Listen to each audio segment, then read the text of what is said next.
טוב, Bava Batra, tet zayin amud bet. Okay, next week there's no shiur. Chag sameach. Hanukkah. Does this extend to the Monday after the Monday, or is that like... No, 2 weeks. We should come back. No, my birthday isn't... Why, is that still Hanukkah? That's after Hanukkah. It's Ner Shmini, but you don't light on Monday night. You know my birthday... Right. You know my birthday is in 13 more days. Amazing. Very exciting. Oren was born Ner Shvi Shel Hanukkah. That's why it's all right. You know? Did you know that? Yeah. Okay. Yeah. Oh. Hey, Oren. Yeah. Okay. Anyways. Yeah. Speaking of Oren, we'll be talking about trees, actually. Oh, the seal? Let's see, where does it say orange? To say that. Hey. Where did it start from? Way before me, right? Not way before. No? Oh, okay. Okay. Wow, 76%. Yeah. Okay, we're in the middle of this good about Iyov. Good, okay. And we'll be learning a Gemara. And there's a famous saying in this Gemara. We've all heard, like, give me liberty or give me death, or like friendship or death, right? So that appears, this idea of friendship or death appears in the Gemara. We'll see, we'll look at a couple of mefarshim just to kind of flesh out a couple of details of the Gemara, and then kind of at the end I want to bring in a different midrash and try to tie it together. So let's begin. וישמעו שלושת רעי איוב את כל הרעה הזאת הבאה עליו. ויבואו איש ממקומו לפז את ימני ולדד השוכי וצופר נעמתי ויבעדו יחדיו לבוא לנוד לו ולנחמו. By the way, דרך אגב, right, throughout all these sugyas of Iyov, so it quotes the psukim like at length, right? It quotes very long psukim. The Gemara doesn't usually do that, right? So you know why that is? Maybe people I learned didn't this know once. it. Right, I learned this once. Yeah, you know that's like Tuvim, like Ezra, Nehemiah, Iyov. It wasn't as familiar to people, so they wrote down the whole thing, as opposed to like in the Torah, they assumed if you quote a couple of words, you knew the rest of the pasuk. Anyways, so here it quotes this whole thing, but it's talking about Iyov, right? He has three friends after he's afflicted by the Satan. The first time, the second time, three friends come. Their names are Elifaz Temani, Bedat Shuchi Tzofar Namati. They come to comfort Iyov in his suffering, right? And then he has the whole back and forth dialogue with them. So the Gemara asks, "Ma v'yivadu yachdav?" What does it mean?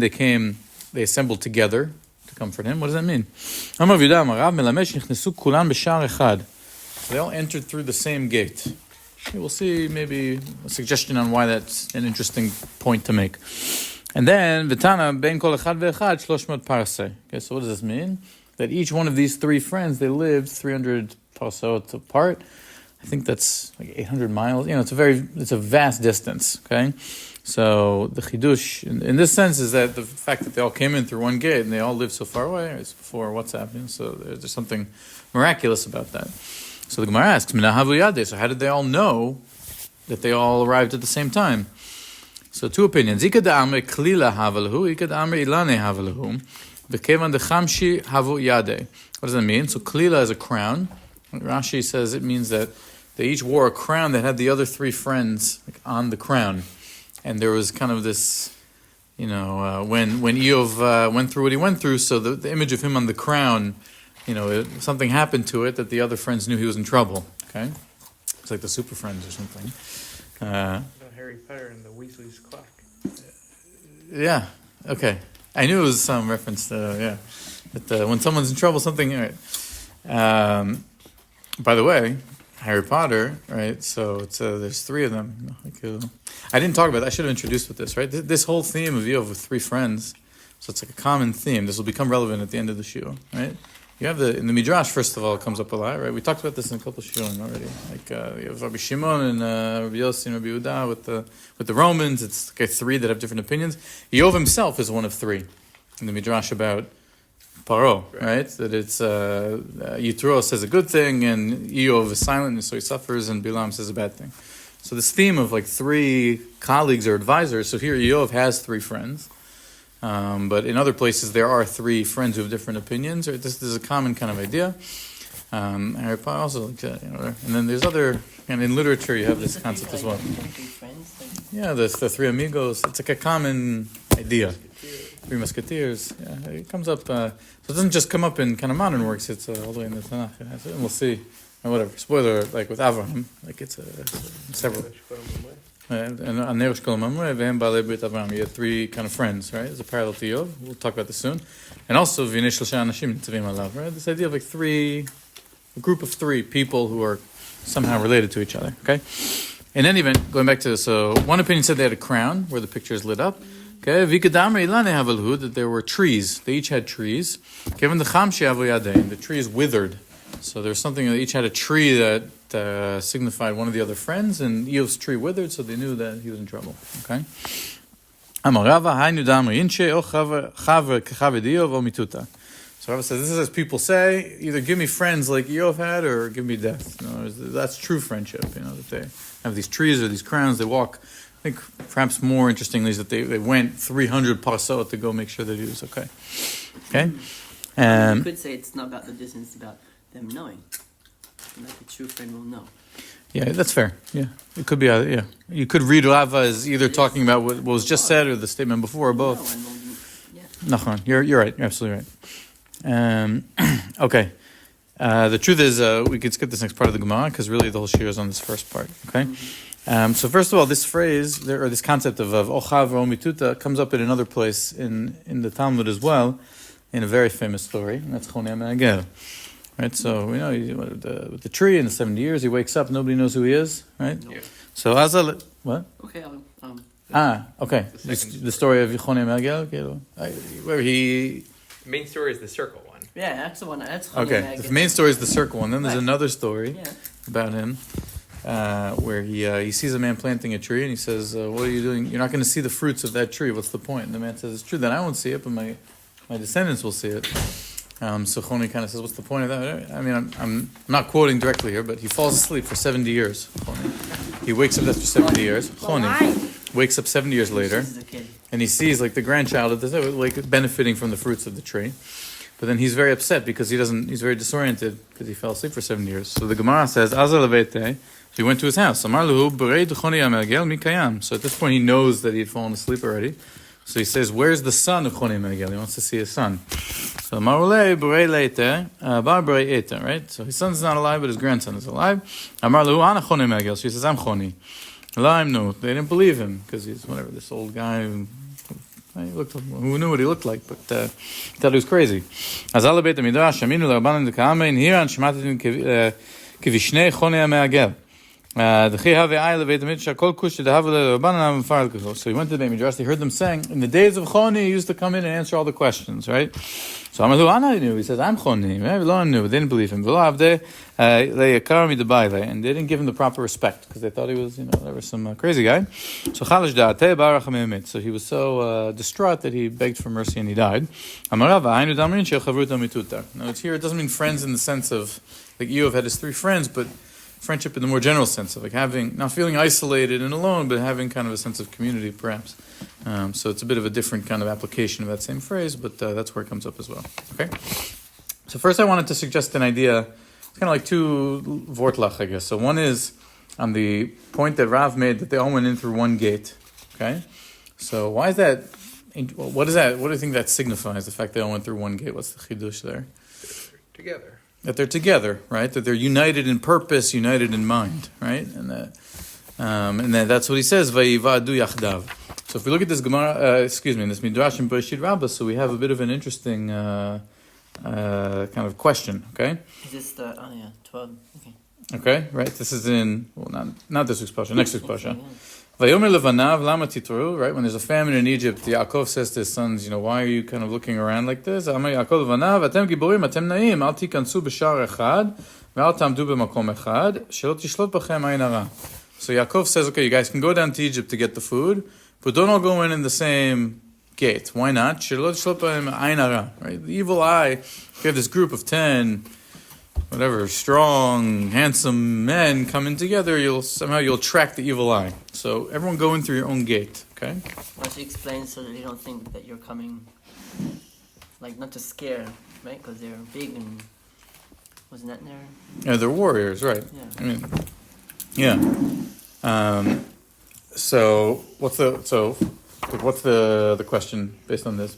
what we just said, or what the Gemara in Bava Batra. What about them?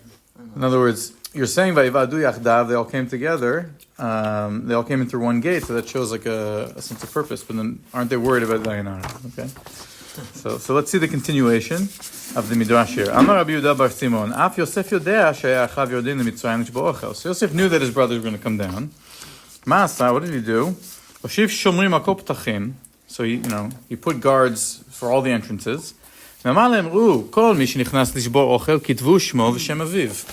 So anyone who's coming to take food, write down, his name. Like take an accounting of who comes to get food. And then in the evening, come bring me all of the ledgers. Okay? So they did that. So then the 10 sons, right? They all came down to Egypt. They each went in a different gate. And all the guards at each of the gates wrote down their names. Right? And then the guards brought the names to Yosef. And Yosef saw that each of them came in through a different gate, right? What did Yosef say? Close all the storehouses except one. Leave one open. He gave all the names to that one guy. So when they come, they have to all now come together. So grab them all and bring them to me. That's how Yosef was able to kind of gather them and accuse them of being spies, right? Right. And then in the continuation of that midrash, I skipped here, but when he's interrogating the brothers, we're telling you the truth. Right? The only reason we did this game of coming through different gates is because Yaakov commanded us to do it, as we saw earlier in the midrash, because of the fear, ostensibly, of Ayin Hara. Right? So what does this midrash do? The brothers come in through 10 gates separately, but then what happens? They do show up together. They do show up together because, why do they show up together in the end? Because of Yosef, right? So, I thought, what is that showing? In other words, if we said before, the message behind saying that the three friends of Iyov came in through one gate is it shows they're united. So, what's like the message behind the idea that the brothers came in through 10 separate gates, but then Yosef acted the way he did that forced them all to come in through one gate? Trying to bring them together. Right. In other words, I would even take it one step further. When Yaakov, who's the one who forces them to separate? It's Yaakov. And the Midrash is saying Yaakov is the reason why they're separated, because he showed favoritism to Yosef and he caused the rift between all the brothers. And the V'shlo yishlot b'hen ayin hara is kind of ironic because it's a ashmatok. The whole thing has happened, right? Because of his favoritism. So he is causing and continuing to cause this rift between the brothers and Yosef. And Yosef is the one who has to come and say, no, I want everyone to come in through one gate and unite. Okay? That was an idea I thought about this midrash. And then tying it back to the Gemara Bava Batra, so then how do I understand the message of Shnichtu Kulam B'Shar Echad? So perhaps, right, the three friends that come united with one purpose, but as Sefer Iyov progresses, we find out that they each have a slightly different message for Iyov. In other words, they're all united in saying, Iyov, you're wrong, you don't understand, but they each have a bit of a different message, and they're not united with Iyov. You know, they come and they argue with him. So it could be that the Ayin Hara that Yaakov claims, there is truth to it. In other words, coming separate and then being united after is a true unification. But coming on the surface, artificially united, but really under the surface, you realize that there's tension, right? So you kind of have this foil between Iyov's friends and the brothers with Yosef that's exemplified by this idea of the Shar and the two Midrashim. So that was one idea I wanted to kind of suggest. Okay. So I saw here the Maharsha, he says, what is the significance of 300 parsot? Okay. So he says, V'amar ben kol echad v'echad 300 parsa, because the pasuk, right, it said the three men, they came, lavo lanud lo l'nachamo, they came to console him and to comfort him. So the Maharsha says, lavo lanud bo l'nachamo gematria hachiyava. So he says the phrase, lavo lanud bo l'nachamo, is 300. So that's the hint for 300 parsa. The problem is it's 305. It's not. I don't know. I don't know where. I don't have a good answer for that. Yeah. At least I think it is. I tried to check. I also looked it up. It's like, yes, 305. So I don't know what the Masha is getting at. Other Mefarshim I didn't bring here. They say 300 is a common guzma in the Talmud. Like whenever you want to talk about a big distance or a big number of something, you say 300. It doesn't mean a precise number. To the closest 100. Yeah, it just means, it was they walked in 300 parsa. It's saying they went like a crazy distance. It's just like a literary okay, very good.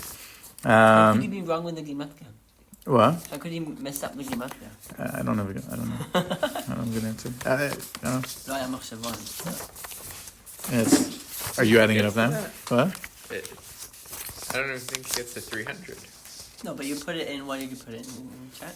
Well, I calculated and then I looked it up online, and there were other people that said, yeah, it's okay. So let me start that.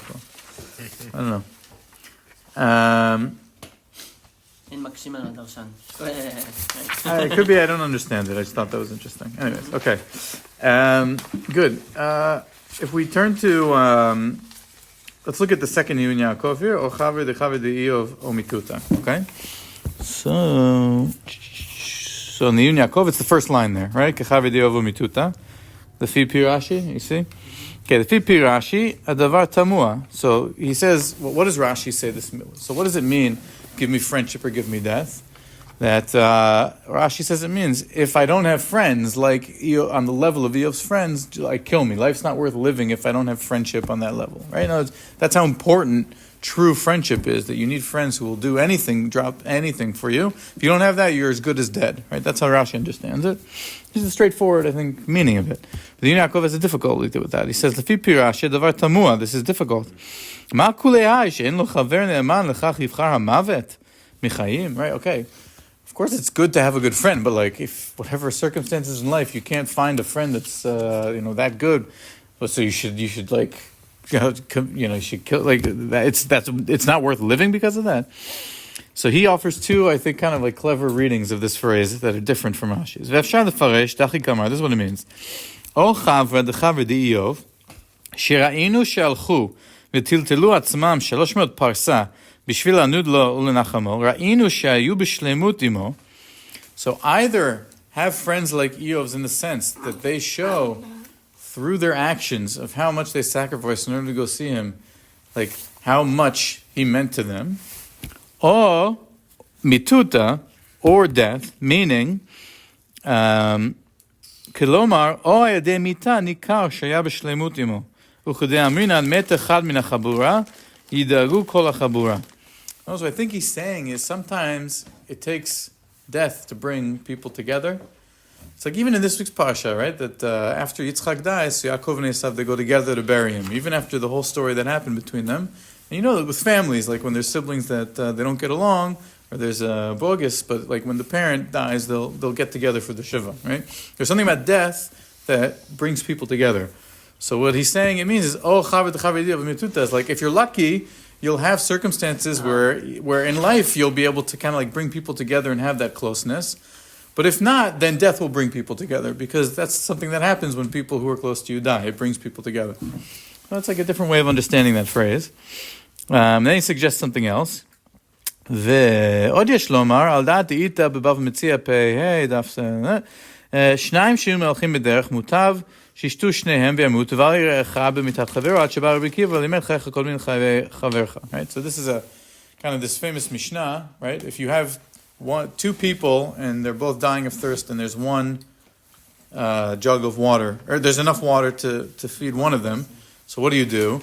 So the first opinion of the Mishnah says it's better for both of them to die rather than one of them save himself at the expense of letting his fellow die. And then Rabbi Akiva comes and says, Chayecha kodmin, right? No, it's better to save a life, even if it means you, causing the death of your friend by taking the water that could save him as well. It's there's no reason to split it and both of you dying. You may as well save somebody. Okay, so that's a machloket in the Mishnah there, where Rabbi Akiva is mechadesh that. And then he says here, La'achi kamar, so what does it mean? O chaver de chaver de Iyov. So either give me friendship, like Iyov's friends. Shayu oavim uchenefesh achat. Right, they loved each other they were bonded in such a way that they were the same, right, bonded so close. O mitzvah or death shechayav kodmin l'chay chavero, kevan she'eino ohavo benafsho kmo chaver de Iyov. Okay, so he's saying it's like either if you don't have that level of friendship, then mittutah, but not you, like the other person, right? Like either or mittutah to somebody else, because you're always going to prioritize yourself in life. You're always going to say I'm most important, unless you have friendship where you're willing to sacrifice yourself for somebody else. So the mittutah is not on you; it's on the other. Okay, so there's two kind of readings of Iyov and Yaakov that were interesting ways to reinterpret the. Because I think the pshat is what Rashi said, right? But he comes and tries to find like more depth into that phrase. Okay. It feels like the pshat is more guzma, like shlosh motama, or have these friends or die. Agzama. Right. Okay, I wanted now in the kind of the last 10 minutes to offer, like on the last point here, also a bit of an original thought. So what we didn't talk about yet is, right, so how did they know, the friends? So there's an argument, right? It's, either they had these crowns, you missed this kid, but like it said, how did Iyov's friends know that something bad had happened to him because they lived far away? So one opinion says they had these crowns with each of their faces, and then like Iyov's face lit up, and then they knew something had happened to him. Another opinion is that they each had trees in their gardens, and that the tree of Iyov that belonged to Iyov withered, and so they knew that something had happened to him. So what's really going on? What are these trying to suggest? So specifically with the tree interpretation, I wanted to it uses the phrase, right? Ilane havalahu v'keva demichshe havu yadeh. That he had like an ilan, right? This type of tree. They each had the ilanot, and then when they withered, that's how they knew that something happened to Iyov. So that reminded me of this midrash in Bereshit Rabbah, Perek Membet, about Avraham. Okay? You mentioned before, Yona, right? Avraham also had three friends, right? Avraham had three friends, Aner, Eshkol, and Mamre, v'hem balei brit Avraham. Right? What was significant about these three friends of his? That they helped him when he went to war to rescue Lot, right? And then at the end of the war, right, Melchizedek says, Tenei nefesh v'chush kachlach, and he says, just keep everything, but just pay them their due because they helped me win the battle, right? They were his friends, and they were also his allies in war. These Aner, Eshkol, and Mamre. But specifically, Mamre has an added level of significance, because what is Mamre? Right? Where is Avraham when the three men come to visit him and announce the birth of Yitzchak? Right? Vayira'alav Hashem b'elonei Mamre. So he's in the Elonei Mamre. So what is the Elonei Mamre? So look at the Midrash in Bereshit Rabbah. V'hu shochen b'elonei Mamre. Rabbi Yehuda v'Rabbi Nechemia. It's a machloket. Rabbi Yehuda amar b'mei Shraya de Mamre. Rabbi Nechemia amar b'Palatin de Mamre. So what is Elonei Mamre? So Rabbi Yehuda says it means the plains of Mamre. Plains like, like the expanses.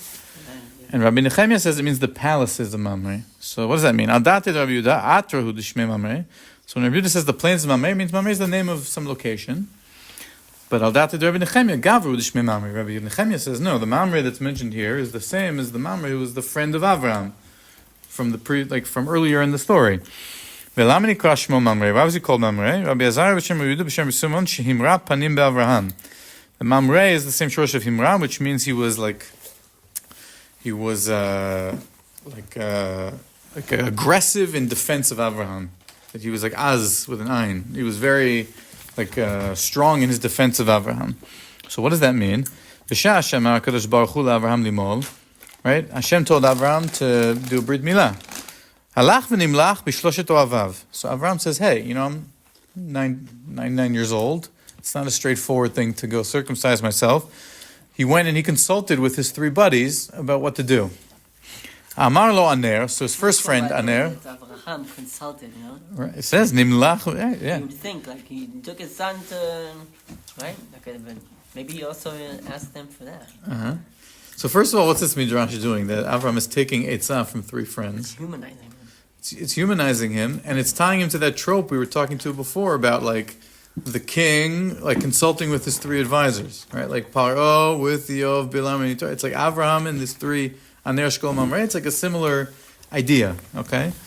Maybe there are people inside of him. What? Avraham's thoughts. He had three thoughts. Even though they are real people. Well, yeah, I mean, I'll take what you're saying and twist it a little bit, that it through these three people, it's describing different ways to kind of approach the situation, different shikulim, and then the different people gave those different approaches to the situation. Yeah. In the good way. Split personality. Okay, so he consulted with his three friends. Amar lo aner, his first friend said, Kfar ben 100 shana atai. Hello, you're 100 years old. Now you're going to go circumcise yourself? Are you crazy? Right? So he went to his second friend. Amar lo eshkol. What did his second friend say? Brit milah weakens you. Says, you just finished this war, you're old, you have enemies, right? You've made enemies for yourself. People find out you want to circumcise yourself, it's bad news for you, right? What are you doing? And then he went to his third friend, Amar lo Mamre. Mamre is the third friend.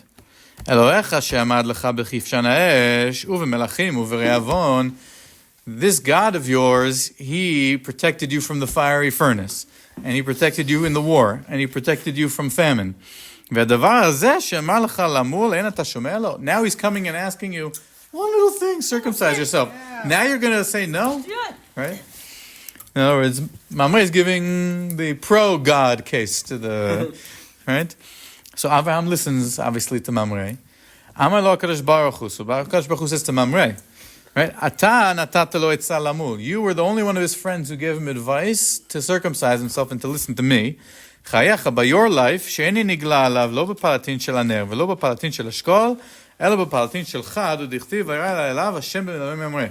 Why does Hashem appear to Abraham in the fields of Mamre?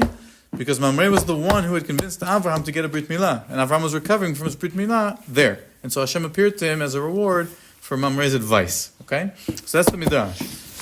Now, what does that have to do, potentially, unless I'm stretching this, which I probably am, with what we saw in Bava Batra? So I actually thought this was quite clever. Right? Avraham is in Elonei Mamre. What does it say? He says, "Vayirah elav Hashem belonei Mamre, v'hu yoshev petach ha'oel kechom hayom." Right? It's hot day outside. Right? And what does the Midrash say? What does Rashi famously say? Right? It was the third day of Brit Milah. Avraham was really weak. Despite that, he went and he was looking for people because that's how important it was for him to do achnasat orchim. He was out in the middle of the day. It was hot. God made it hot, so people won't go around, so they won't be busy. But he still went out anyway, right? Okay, so Avram sees three people when that happens. They come to him. Okay, he talks to them. He says to them, "Come, let me give you some food. Let me give you some drink. And also, you should rest under the tree and relax in the shade." Okay. Now, what I want to argue is that the idea of the tree, Elonei Mamre, the fact that he dwelled in the fields of Mamre, based on this midrash, it's not just literally that he was in the fields of Mamre, but the message here is that because Mamre gave him this advice about following Hashem's word and recognizing the value of listening to God, that Avram was like resting in the shade of Mamre's trees, in the sense of he was protected because from Mamre. In other words, Mamre gave him the right advice. He gave him good advice, and so that was like there was a schut for Avraham, right? Now, that's kind of the idea here. And that's symbolized through the Elonei Mamre, the trees of Mamre, that the shade of the trees protected Avraham from the Chom Hayom, from the heat of the day, and protected the angels who came also. In contrast, what do we see by Iyov? Iyov has three friends, right? And Iyov is suffering. And how do they know that he's suffering? Because they all have trees, and the trees wither and die. Because when Iyov's friends come to give him advice, he has three friends, just like Avraham went and consulted with three friends. And one of his friends gave him good advice, and so that friend's tree's shade protected Abraham. But Iyov's friends, none of them gave him good advice. They all kind of, they all told him, no, you're a Rasha in different ways. And even at the end of Sefer Iyov, Hashem says, Lo dibartam alai nechona kevdi Iyov. He says to the friends, Hashem, you three were wrong and Iyov was right. Even though Iyov was saying that Hashem was not being fair to him, right? So perhaps the symbolism of saying, how did they know that the tree withered of Iyov, that it meant that the three friends who were coming to give him Eitzah, it's like actually critique. That they were coming to give him Eitzah, but the Eitzah wasn't the Eitzah that he needed to hear, because unlike the Eitzah that Mamre gave to Avraham, which was to give, it's the same word of like an alon, a tree. So the tree of Mamre protected Avraham and gave him shade. And then the last point of this is when Iyov's friends come to him, it says, Vayisu et enehem merachok velo ikiru. Because Iyov was covered in boils, he was all misken. So it says his three friends came and they saw him, but they didn't recognize him. Okay? Versus Avraham, who's sitting in the shade of Mamre's trees, he sees the three angels, Vayisaotam Bayar, and he saw them. And like he knew who they were. So the shade of Mamre gave shade so he could see in the Chom Hayom, he could see the three people. But the three people couldn't see Iyov because their advice was skewed. They weren't providing the proper shade for Iyov. So it's kind of like a foil that perhaps this Midrash is trying to highlight, a bit of a critique. It doesn't quite work what I'm saying with what comes right afterwards, because that's clearly a good thing. Maybe it's sarcastic. Okay, maybe. But I think pshat of this statement is that they were good friends. But what I'm trying to argue is the fact that the trees withered was also kind of foreshadowing, so pun intended, of the fact that the advice that those three friends were going to give was not good for Iyov and actually was detrimental to him. And so they actually were not the types of friends that you should choose over death, if that is in fact the way to read that. You have a thought?